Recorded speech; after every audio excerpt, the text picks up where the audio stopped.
Morning. সকাল সকাল স্নান টান করে রেডি, বাড়ি যাওয়ার দিন আজকে। চা খেতে এলাম আমি আর মা। দিদিভাই স্নান করছে, দিদিভাইয়ের সাথে একটা টিপ দিয়ে এসছি সকালবেলাতে সমুদ্রের পাড়ে। তো তারপরে এখন এসে ফ্রেশ ট্রেশ হয়ে গেছি একদম। চা খাবো, খেয়ে তারপরে অলি স্নান করছে, দিদিভাই স্নান করছে, ব্যাগপত্র গুছিয়ে টাটা দীঘা বলে ধাই নিজের গন্তব্যস্থলে বাড়ি। তো সকালে ব্রেকফাস্টও করবো, তো আগে চাটা খাই। আজকে দুধ চা খাবো, নাস্তা বিস্কুট। এই যে মায়ের রচা এখানে দিয়ে দিয়েছে, মা এখানে ভাবছে আর চা খাচ্ছে। তো আমার দুধ চা চলে এসছে, আর ভারে দুধ চা খাওয়ার মজাই আলাদা। যারা চা খোর তারাই একমাত্র জানবে এর ভালোবাসা কতটা। দুদিন ধরে থাকলাম, কিন্তু এইটিকে আমার চোখেই পড়েনি। তো রুম চেক আউট করার পরে এখন ফর্মালিটিস করছে মিস্টার দাসরা। তা আমার নজর পড়লো কত বড় মাছটা, দেখুন কি সুন্দর লাগছে সাদা মাছটা, তাই না?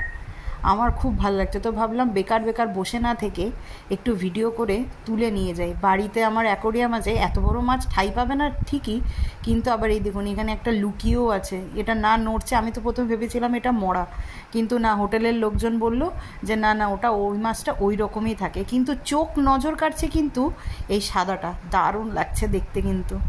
যাই হোক, চলুন এরপরে ব্রেকফাস্ট করার পালা। ব্রেকফাস্টের অর্ডার দিয়ে দিয়েছি, আর এখানে সমিত দাস দেখছে কচামুচ তেলে কটা পরোটা ভাজা হচ্ছে, আর মিস্টার দাস ট্রেনটা দেখছে কত লেট আছে। যাওয়ার পালা, ব্রেকফাস্ট করবো আর বেরিয়ে যাবো।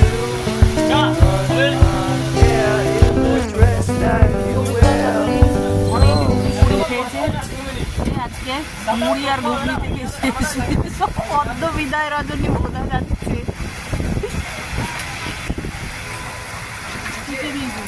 তরকারি অনেক দিয়েছি,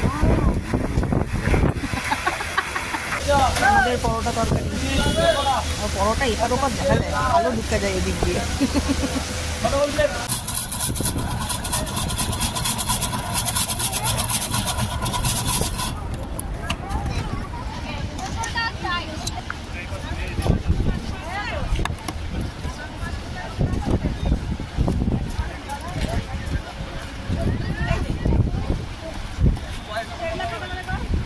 কুড়ি আছে, 30 আছে, 20 পিস।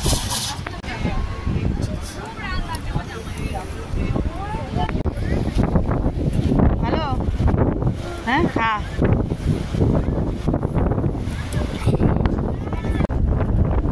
হ্যালো।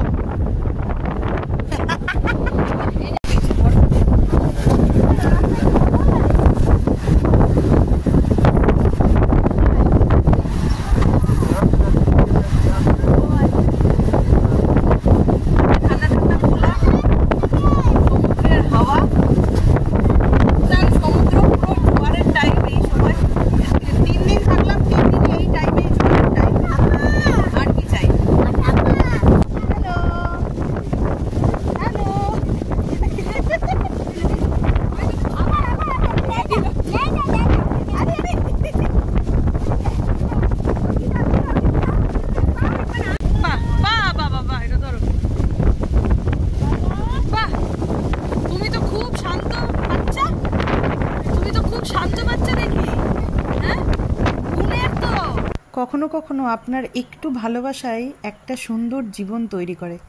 এই হনুমানের বাচ্চাটা খুব অসহায়, মানে ওর মা ওকে রেখে অশ্বতে না কিসে বললো মারা যায় আর কি, অশ্বের জন্য। তো তারপরের থেকেই নাকি বাচ্চাটাকে ওনারাই রাখেন, একদম ছোট্ট বাচ্চার মতনই বড় করছে। Evening everyone.